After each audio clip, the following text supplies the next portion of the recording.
Hi സുഹൃത്തുക്കളെ, ഷാൻ ബിൽഡേഴ്സിൻ്റെ പുതിയൊരു വീഡിയോയിലേക്ക് സ്വാഗതം. ഇന്ന് നമ്മളെ വർക്ക് നടക്കുന്നത് കാവനൂർ മീഞ്ചറ ഭാഗത്താട്ടോ. ഇന്നത്തെ വർക്ക് എന്ന് പറഞ്ഞാൽ നമ്മൾ കോൺട്രാക്റ്റ് വർക്ക്, വീട് നിർമ്മാണം മാത്രമല്ല, ഇന്ന് നമ്മളെ വർക്ക് കരിങ്കല്ലും കെട്ടിൻ്റെ വർക്കാട്ടോ. ഈ 45-50 മീറ്ററോളമുള്ള കരിങ്കല്ലിൻ്റെ കെട്ട് നമ്മൾ ഫൗണ്ടേഷൻ കീറിയിട്ട് നമ്മൾ കരിങ്കല്ല് നമ്മൾ ഇറക്കിയിട്ട് കെട്ടി പടുത്ത് കൊടുത്ത് നെറുവിൽ കോൺക്രീറ്റ് ചെയ്യാൻ നമ്മൾ കരാറിട്ട് കേട്ടോ. അപ്പോൾ അതിൻ്റെ വർക്കുകൾ ഇങ്ങനെ നടന്നുകൊണ്ടിരിക്കുകയാണ്. ഇത് 2 സൈറ്റാണ്. ഇത് താഴ്ഭാഗം ഒരാളതും നെറുഭാഗം ഒരാളതുമാണ്. അപ്പോൾ രണ്ടാൾ അതിരുമ്മ കൂടെ ഈ കെട്ട് കെട്ടുന്നത്, ഈ കെട്ട് കെട്ടാൻ നമ്മളെ ഏൽപ്പിച്ചേക്കാണ്. അപ്പോൾ ഏത് തരം വർക്ക് ഉണ്ടെങ്കിലും നമ്മളായിട്ട് കോൺടാക്റ്റ് ചെയ്തോളി. എല്ലാ തരം വർക്കുകളും നമ്മൾ വീട് വർക്ക് മാത്രമല്ല എടുക്കുക കേട്ടോ. ഇത് കെട്ടിയതിന് ശേഷം നെറുവിൽ കോൺക്രീറ്റ് ചെയ്ത് ഫിനിഷ് ചെയ്ത് കൊടുക്കാനാണ് നമ്മളെ കരാറ്.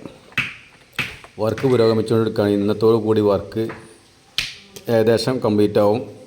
നാളത്തെ ചെറിയൊരു വർക്കും കൂടി ഉണ്ടാവും. ഫിനിഷിംഗ് വർക്ക് നാളത്തെ ഒരു വർക്ക് കൂടി ഉണ്ടാവും, ശനിയാഴ്ചത്തെ വർക്ക്. മറ്റന്നാൾ നമ്മളത് പലകടിച്ച് കോൺക്രീറ്റ് ചെയ്ത് സെറ്റാക്കും. നമ്മളെ വീഡിയോ കാണുക, ലൈക്ക് ചെയ്യുക, അഭിപ്രായങ്ങളൊക്കെ പറയുക. പുതിയ വർക്കുകൾക്ക് നമ്മളായിട്ട് ബന്ധപ്പെടുക.